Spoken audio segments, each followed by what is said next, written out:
And we're back. Welcome back to the Auto Authorities Podcast. My name is Jay and Gerald coming to you live. What is all this talk about Amazon is getting into the car business? Are we going to be able to buy a car from Amazon? We are going to find out right now. Have you ever felt like you were taken for a ride while buying, selling, or repairing your car? Well, not anymore. I'm Jay, and this is the podcast to tell you what to watch out for, whether you are buying, selling, or repairing your car. With over 26 years of automotive experience, we are the Auto Authorities. This podcast is sponsored by iAutoAgent.com. We're real estate agents for cars. Booyah, welcome back to the Auto Authorities Podcast. I'm Jay, this is Gerald, and we're coming to you live. Are we going to be able to buy a car from Amazon? Well, we're going to find out today, and we're going to tell you the truth. But before we get going, I want to thank our sponsors, iAutoAgent.com. At iAutoAgent, two different divisions. They have a division for commercial, where they will help you find that perfect commercial fleet vehicle at no cost to you unless you wind up buying the vehicle, and also handling all those tedious tasks that these fleet companies have. iAutoAgent acts as a strategic partner for you to help you make it so you can run your business. And then the second part of our the business is we are real estate agents for cars. At iAutoAgent, you don't have to sell your car on your own. They will market, list, show your car at no cost to you, and even help you find that really, really tough to find vehicle. And if you're looking at extended warranties, don't go to the dealer. You'll pay too much. Call iAutoAgent. And then we have Wrestling with Sales. Gerald, tell us a little bit about Wrestling with Sales. Yeah, hey, we're rolling here. We're going into, this is actually season 3. And right now, if you look up on YouTube, the two most recent interviews we talked with, I got the graphic right behind me, from St. Louis, Missouri, the uncrowned women's champion of Missouri, Tootie Lynn Ramsey, the Little Blue Dragon. We talked with her about how she decided to get into pro wrestling, get into martial arts, and all the obstacles that she had to push through to get there. And then we're also talking with Zeta Zhang. She's bringing the bang to theaters right now, too. A former WWE wrestler. She's currently starring in the Amazon Studios movie, Cop versus Killer. You can see that right now on Amazon Prime. And hey, I did want to mention, too, if you have a smart TV and you have access to Carbon TV, Dingo TV, Glory Star, they're right there on your app page. Go ahead and download it and follow the Fired Up Network. You can see Wrestling with Sales on that channel. It's a 24-hour sports channel. You can also find Shop Plus TV on those same services and our shows on there. So you can do a little car shopping on TV too. Right there on Carbon TV, Glory Star TV, and also Local Now. Local Now is on virtually every smart TV, and Shop Plus TV is on there. So you can check us out talking about how to buy a car and some strategies that go into it. That's awesome. Yeah, we're on TV. And also, if you're just tuning in, you can watch us live on the Facebook group page. You just simply click join group, the Auto Authorities. But what we want you to do right now is to subscribe to our the Auto Authorities channel on YouTube, and you can literally watch all of our episodes, be educated in a fun way, and leave us comments too. We want to hear what you think. We want to know, how do you feel about this? Is it helping you? Do you agree with us? Do you have questions for us? All of those things. And if you just want to listen to us on the way to work, we have 19 different channels. We have iTunes, Pandora, you name it. Go to theautoauthorities.com. That's our webpage, theautoauthorities.com. And then you can just subscribe right there to all the, you just want to listen to us. But today we're going to be talking about Amazon. This is a very, very big topic right now, and we're gonna reveal the truth to you of what's really going on here. But can we buy a car on Amazon? I don't think so yet. Not Not yet. really, no. So basically, what's going on is Amazon has made a partnership with Hyundai, and they're getting into the game of lead generation for dealerships. Frankly, right, Jared? hmm That's pretty much what they're doing. Yeah. Now they made a big deal here. Let's put that image back up again. This was at the LA Auto Show, which is really, I think, has superseded, has surpassed the Detroit Auto Show as being the big auto show for the country. Probably not coincidentally, since most of the car companies' design studios are in LA now. But this is when you see most of the big debut of products, and it was just happening, the LA Auto Show. There is an executive from Amazon, an executive from Hyundai. They're standing in front of the all-new redesigned 2024 Santa Fe, and they made a big deal that Amazon is going to sell Hyundais. And you know, you're on the same websites as I am, looking at LinkedIn, looking at Facebook, at the artist formerly known as Twitter X, saying, "Oh my God, this is it. This is the end of the dealerships. Hyundai's throwing the dealerships under the bus. They're going to sell the cars directly from Amazon. They're going direct to consumer." And that ping ponged around the internet for a few days, and never true. It was never true. All they're doing, despite the big pomp and circumstances, despite the big show at the LA Auto Show, literally all they're doing is listing dealers' inventory on Amazon. It's no more Amazon selling cars than Costco sells cars.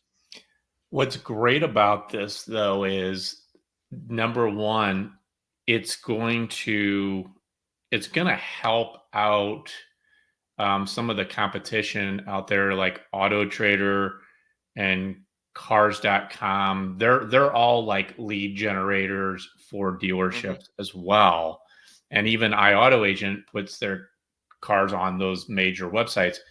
And it's great to see that Amazon is coming in, and they are going to be a huge competitor for places like Auto Trader and platforms like that. They are, like you had said before, they're so archaic in how hmm they work. Oh my gosh, it's not a good experience to No. use those sites. It's just not. Well, keep in mind too, they stopped innovating years ago. They stopped trying. I mean, it's an oligopoly basically. There's three companies that pretty much control automotive software. And if somebody gets going, somebody makes a run at it and does something innovative, it's just a matter of time before they get bought by either Cox Automotive, CDK, which is the spinoff from ADP, and that's what you got, or DealerTrack. I mean, it's going to be one of those, Reynolds and Reynolds too. One of those companies, they're going to buy them up, and that's what you get. And competition has pretty much stopped.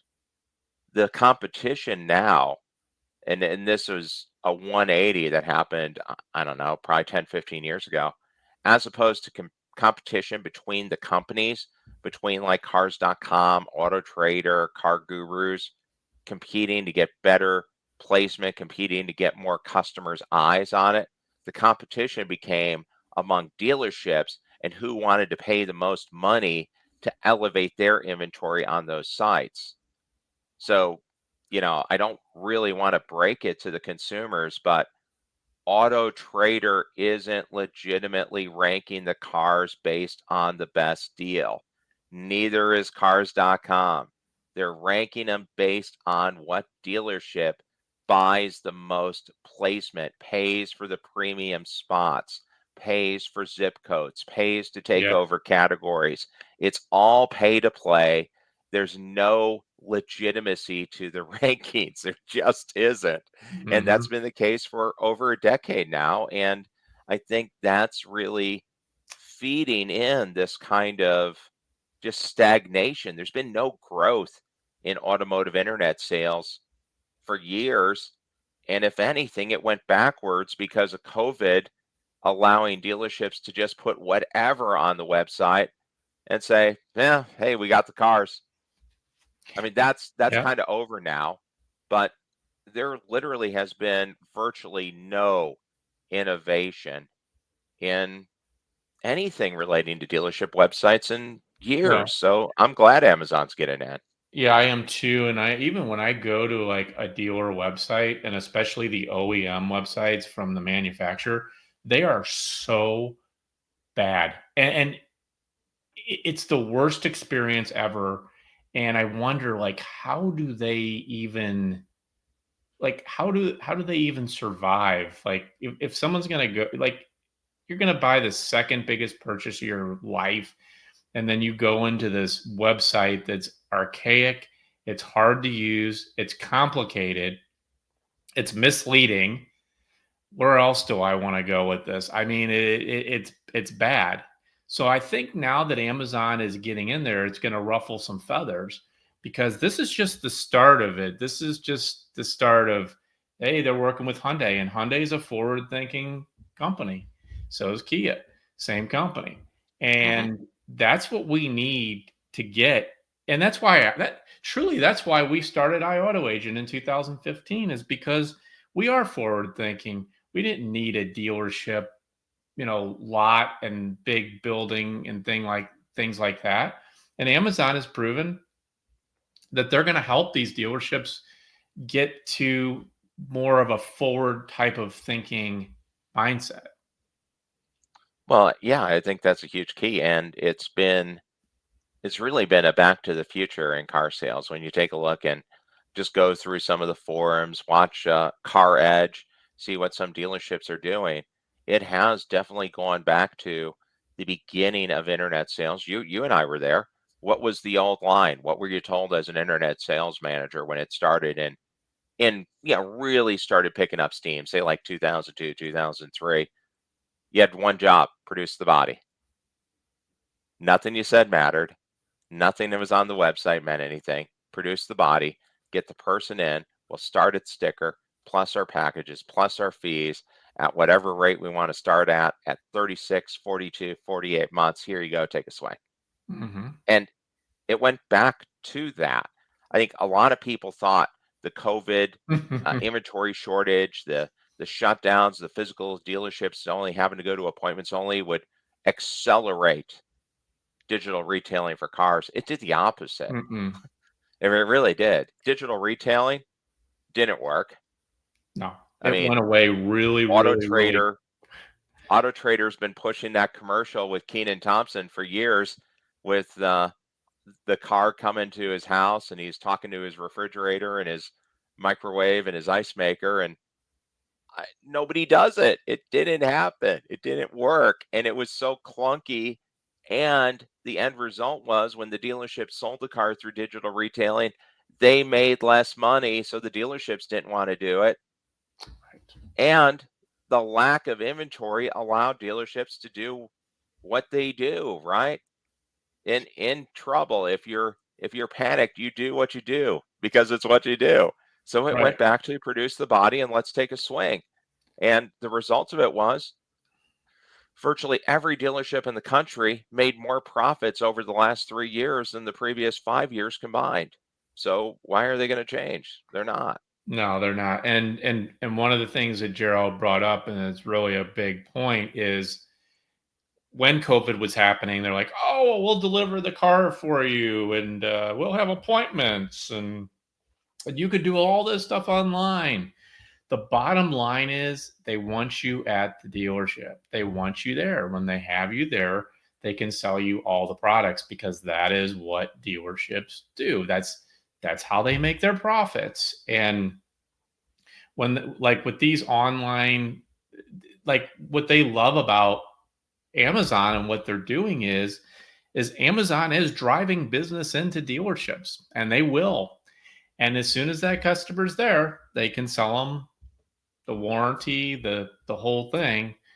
And that's one of the reasons why we, at iAuto Agent came up with like, hey, we'll provide you a warranty too at a much lower cost than a dealership. Hmm. Because here, I don't think profit's a bad word, but there's a lot of there's huge margins that are made on those warranties, and I do believe in them. I just think profits not a it's not a bad word. Unfair is. That's one of my mantras. Well, and what I think is another part of the issue and what's really driven some change, I don't want to just hammer the dealerships. The customers didn't want to do the digital retailing either. Because, I mean, think about it. It's one thing to buy, I don't know, here, buy a phone on Amazon, right? That's one thing. Okay, hey, I know what the phone is. It's another thing altogether to go ahead and buy a $50,000 car that you haven't really looked at or researched. I mean, you got to think when you walk through it, how many people are really going to do it? Well, history's shown us now, not many, Mm-mm. because all the manufacturers were gung ho on it. They all wanted everybody to do digital retailing. Oh, add it onto your site. Oh, this is going to be a game changer. This is going to revolutionize car sales. You need to do it. You need to do it. You need to do it. Well, okay, everybody did it and it didn't work. And if it's not working in major cities where people don't have time, where traffic's horrible, what are the odds that it's going to work in St. Roberts, Missouri? I Right. mean, Well, zero. I, Star City, West Virginia. Is somebody in Star City, West Virginia going to buy a car online when they can go to the local dealership in 5 minutes? I mean, probably not. no, absolutely. In fact, even with our company, I mean, we have showings and test drives. And when you talk about like companies like we've talked about Carvana and Vroom, they're like they'll deliver the vehicle to you. Well, anybody will deliver a vehicle to you. But Sure. what you want to do is you're going to want to look at the small print. And what happens is when you want to send that vehicle back, the restocking fees that they charge you and all these different extra fees, they don't talk about that in their little pretty commercials. And you're right. You're right. People want to see the vehicle. They want to drive the vehicle. And now that these companies have been around a long time, we have the data. It proves that people want to be there. They do want more of a transparent experience. They're looking for that. But at the end of the day, the model, like you said, the model works. Test drives, whatever it is. And I will still make my prediction. I don't think Carvana is going to survive. I really don't. They put a lot of money in. They're losing money left and right. They're losing a little bit less money now, but they're also making less money too. So I think Well, Amazon is right there where they need to be, and that's a lead generation for the dealerships. yeah, I mean, Carvana, as long as their stock prices keep going up, they'll hang around. But it's a tough road because you're buying the inventory and then you have to market that inventory. And a problem that they're going to be looking at, and I'm sure they're aware of, as dealership new car inventories rise, that means it's going to be harder to pump out these used cars at a premium, because if you can get a new one at the same price, why do you want to pay for the used? Now you have to start eating into your potential revenue by chopping the used cars down to get rid of them, Hmm. because you don't want to hold them forever. And it's not, that's another shakeout that we're going to see as things get back to normal. You're going to get back to more of a 90-day, 120-day turn where it's actually advantageous to you as a customer to go to a dealership and ask somebody, hey, how long have you had this used car on the ground? Hmm. And if they say over 90 days, that tells you hammer time, let's make a deal, because the dealership wants to get rid of it. They're starting to pay on that car if they floor planned it, or if they own it cash. If it's a healthy dealership and they just own the cars cash, they still want to get rid of it because now it's getting harder to finance it because trade books are dropping. Yep. That's why the 90 and 120 days is so important with the used car. It was off the table the last 3 years because there was no inventory, so books weren't dropping. Now they're Hmm. back to dropping again. That's what's going to hurt Carvana. And we're going to talk about that in our next episode. Is we're going to give you an update on the market of cars. And just to wrap things up, for everybody listening today, subscribe to our YouTube channel, because I'm getting a lot of people asking these crazy questions. And I'm like, do you know about the Auto Authorities podcast? Because it answers all your questions. I don't care what the question is, it will answer it. Just subscribe to the Auto Authorities on YouTube. Leave us your comments. Click the notification button so you can be notified. Subscribe. I mean, really, truly, I love what Amazon's doing. We're going to see a lot of new things popping up here in the next year or so, other companies following suit. And it'll be really interesting to see what happens. Any further things that you have to add, Gerald, before we sign off? No, just that the other thing that I think will be really interesting to see is what innovations can Amazon come up with, and how long does it take for those innovations to filter down to the dealership websites, because Mm, the dealership websites are controlled largely by that same oligopoly of Reynolds and Reynolds, CDK, and Cox Automotive. There's a mm. reason why there's not much innovation, because three companies control almost 100% of the market, and the cost to switch between those three companies is enormous because you have to spend a ton of time changing the software, and the benefits really about zero because they're all about the same. All right. Well, everybody have a great rest of your week. Subscribe to the Auto Authorities on YouTube, and we will see you next week. Peace.